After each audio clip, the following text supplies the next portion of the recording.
Thank you all for viewing this training. My name is Tamika Robinson, and I'm the Director of Communications for Mothering Justice. Mothering Justice is a statewide organization dedicated to advocating on behalf of women and working families. Our main purpose is to change lawmaking that would otherwise endorse economic inequality. At the same time, we want to empower women to get involved and become the change they want to see locally, statewide, and federally. We're big on activities that will facilitate our mama movement, which leads us to this training series. Next to me is Tamika Ramsey, also Tamika, yes, a member of Mothering Justice and a phenomenal organizer within her own community. She'll be sharing her knowledge as a supplement to this live stream. This particular lesson will focus on disputing a couple of myths that led voters to elect against their best interests. Let's get started. And remember, if you have any questions, they'll be answered directly through a private message following this webinar. Myth, please. Raising the minimum wage for the uneducated and unmotivated. Now, I just want to share a personal story. I myself was employed within a minimum wage-based position while working at Macy's. And as a part-time employee, my base salary was $7 an hour. And I had to make up the difference to sustain a livable wage based on commission. Now, once I went full-time, I got an extra $1 an hour. So I was a newly graduated college student. I had a bachelor's degree, and my decision for wanting to be employed with Macy's was because my background was creative, and I wanted to try to use the position that I had acquired as a pathway or a leeway into going into the visual display department within Macy's. And that didn't end up working out for me. So they basically laid off a bunch of people, and I was kind of forced into staying into this minimum wage position. Now, when the holidays would come around, I was able to make up the difference of the minimum wage and actually sustain more of an income where I was able to pay for my rent, pay for groceries, pay my car note. But then I don't know how many of you that are viewing right now are in or were in a similar position where you had a base salary and then you had a commission. So once people started to return items that they didn't want for Christmas, that would negatively hit my commission, which would also negatively hit my base salary. So if enough things were returned, sometimes I was getting a check that was only $50 to $75. So luckily I was with my then boyfriend, now husband, who was able to make up the difference. But when those checks happened to me, we would struggle. So I just want to make sure everyone is very aware that a lot of people who are advocating for an increase aren't high school students, but adults who are trying to sustain a livable income like I was. And a large portion of those workers are parents trying to provide an economically stable household for themselves and their loved ones. A raise for minimum wage earners will put more money in more families' pockets, which will be spent on goods and services, stimulating economic growth locally and federally. And one of our coalition partners, Rock United, aligns workers, employers, and consumers to improve wages and working conditions within the restaurant industry. And they actually have a petition that supports increasing the minimum wage, and a link will be provided following this broadcast, so you can immediately respond to a call to action and add your name to this petition that definitely is needed and will be shared when we have reached enough petition signatures. So please look out for that link and click on it. It's very simple. You just add your name, hit submit, and that's all you have to do. So once again, any unanswered questions will be responded to through a private message if needed. If it's more of a basic baseline question, then a response will be posted in the discussion for this event at the conclusion. So I have a quick question. Sure. So we hear that most minimum wage earners are high school students and not two household working families. Right. Is that true? Absolutely not. Like I stated, when I was dealing with a minimum wage based position, I had graduated from college. I was very happy to have acquired my bachelor's degree, and I was an adult. I was, creating a life with my then boyfriend, now husband, and we have a daughter together. So this is definitely a myth that needs to be dispelled because it's untrue. And because people tend to feed into this myth, they tend to vote against their best interests. Mm-hmm. So I just want to make sure that anyone out there who is experiencing trying to make ends meet within a minimum wage position, Mothering Justice is definitely one of those organizations that is hearing your plights, and we're advocating on your behalf because a lot of us have experienced the same things a lot of you that are viewing have as well. So we come from a place of experience. Thank you. You're very welcome. So the next myth. Welfare enables recipients to be unproductive, which leads them to abuse the system.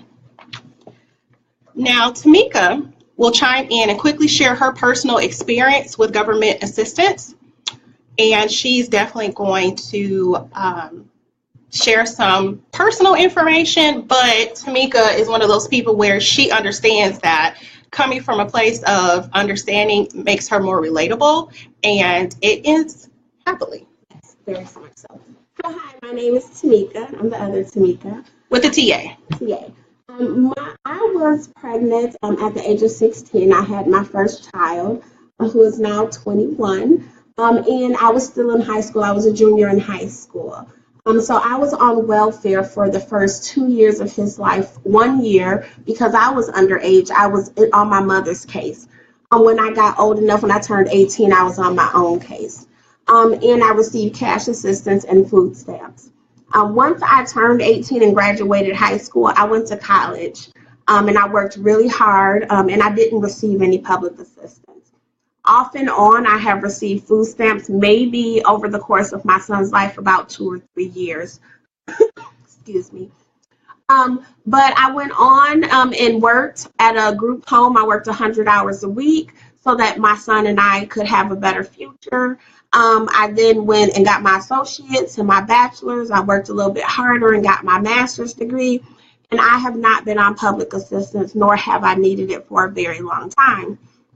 However, when I needed it, it was there, and it helped to provide a cushion in order for me to build up a better life for my son, because without food stamps, I don't think I could have made it for me and my son being a single mother at the age of 17 years old.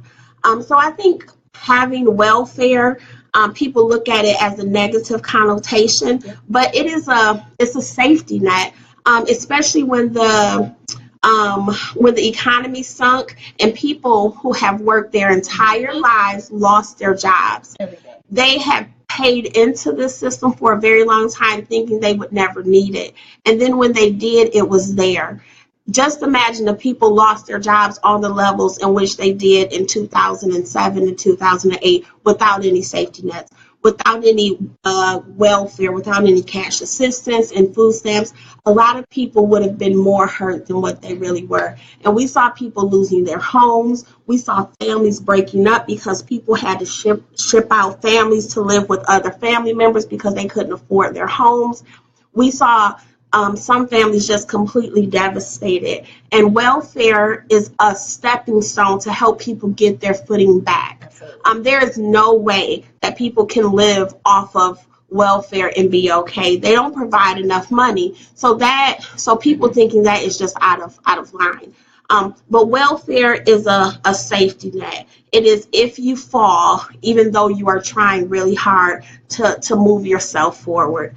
So I appreciate the fact that I was able to get the public assistance. I appreciate the fact that I don't need it, but I also appreciate the fact that if something happens, that I know it's there. Right, exactly. I also have a question for you too. Yes.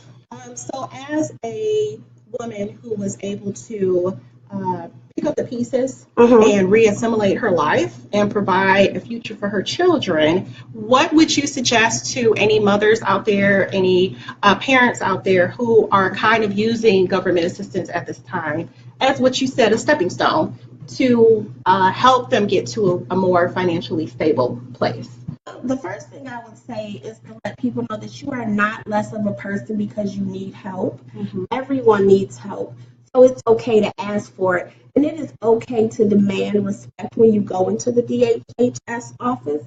And it's okay to also give respect when you're working with your case managers. I understand that right now in the state of Michigan, some of our caseworkers for the Department of Health and Human Services have over 800 families. Wow. So they're dealing with a lot.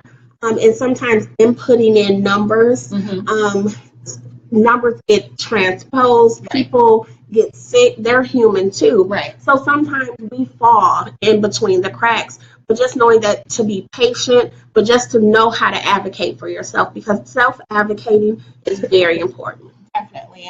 And Mothering Justice is definitely for self-advocating. We're definitely for empowering women Mm-hmm. to feel as though that they can stand up for themselves. And there's nothing wrong with making sure that you're covered, your family is covered, and you're treated with respect. Mm-hmm. So as a woman who in another life was a social worker herself, is there anything that you feel like should have been more accommodating as far as being able to properly assist women and their families while going through the government assistance process? As far as did you feel like the paperwork process was easy? Did the state make it difficult for women or families to receive state assistance? Can you just share a little bit more, especially from your background? Yes, I think some of our Department of Health and Human Service case managers, they have limited things that they can do. Mm-hmm. Their main job is to make sure that they're inputting your information and paperwork into a system that then calculates everything. Right. They don't calculate anything. Mm-hmm. So sometimes, like I said, people get tired, people get sick, people transpose information. And the number of calls they get, the number of people who walk into the office, the number of appointments that they have can sometimes be overwhelming. But this is not an open door for them to get things wrong and to cut you off. Right. But just to know that they are human also.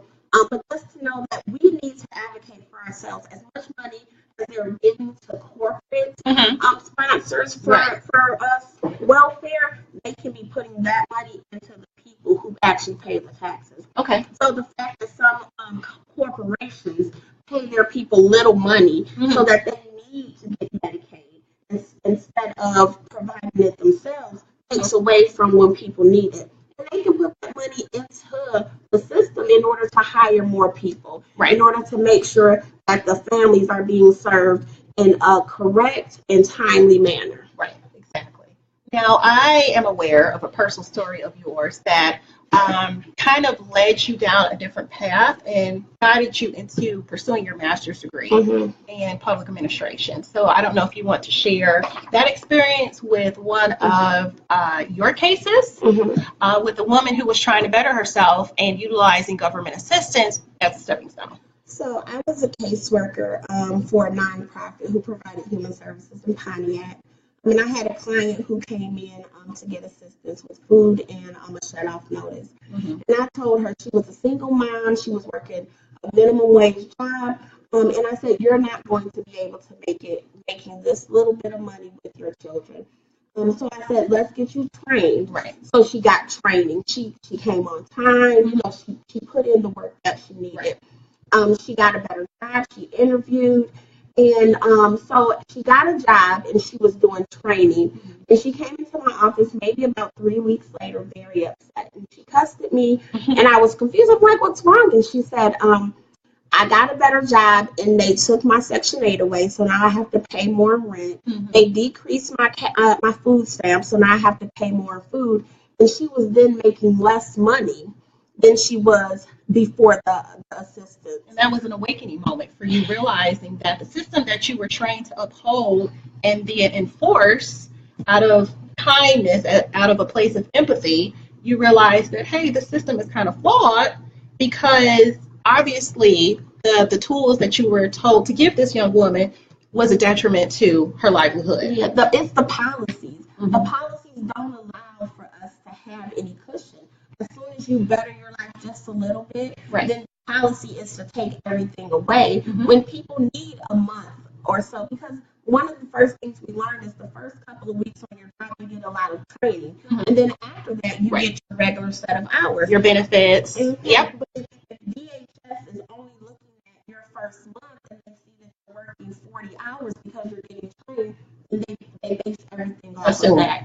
Yes. Yeah. I feel like the policy, there's a lot of assumptions being put in place and not a perspective from reality for the people who are receiving this government aid. Yes, and it's probably because the people who are making the policies have never had to use it. Right. So they don't know. Or don't even know anyone who's had to use it. Right. So they don't understand that employers train you full time and then give you a part-time schedule. Yeah. So what would your solution have been? I mean, being a person who is definitely very in-depth in public policy and public administration, what would your solution have been, say you were in the power, in the position to change policy in that way? So my policy fix for this is to allow at least 6 weeks of income to come in before you change anything. So not look at the first 4 weeks because training happens, but to look at it over a 6-week period and then average it out from there. Okay.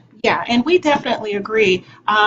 Like you have mentioned a couple of times, government assistance for Americans is a stepping stone. It's to help those who need the help get to a place of stability.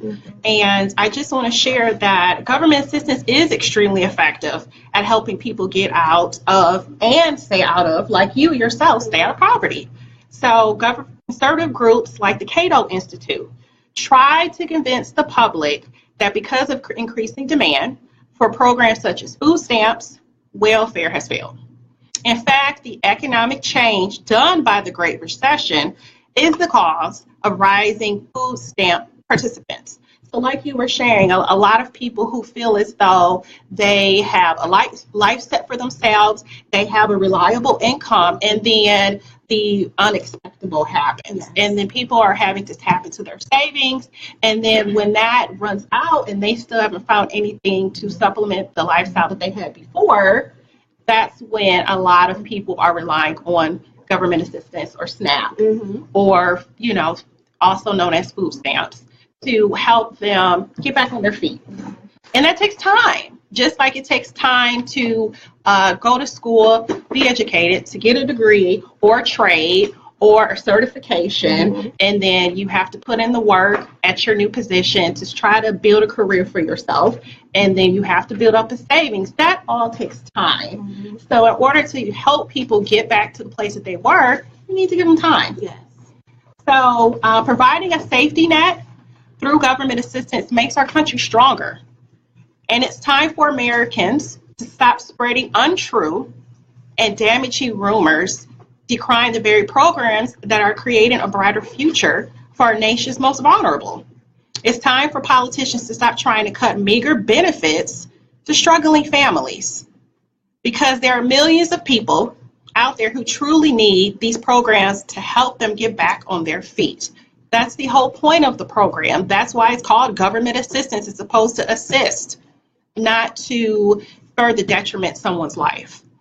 And you never know, someday it might be one of you, or it could be me. So we need to make sure that we're practicing more empathy and not assuming that those who need assistance are just lazy, because it's very, very untrue, and it's just untrue. So I'd like to thank everyone for viewing this entire broadcast. I also really want to thank Tamika. Thank you for having me. TA, I'm T.O., for being a dedicated member and her willingness to participate tonight, because she has a family, but she understands that the knowledge that she has will be valuable for the next person, because at some point she didn't know it. So you have to share in order to increase the knowledge base. And if you're interested in learning how you can become a part of the Mama movement, please visit our official website at www.motherinjustice.org. And you can also take that action that I mentioned earlier about the petition that will give all laborers one fair wage, because every worker deserves to make a livable income. Immediately following this live feed, a link to the petition will be posted. Have a good night, everyone, and we'll see you next month for our next installment of the series. Bye.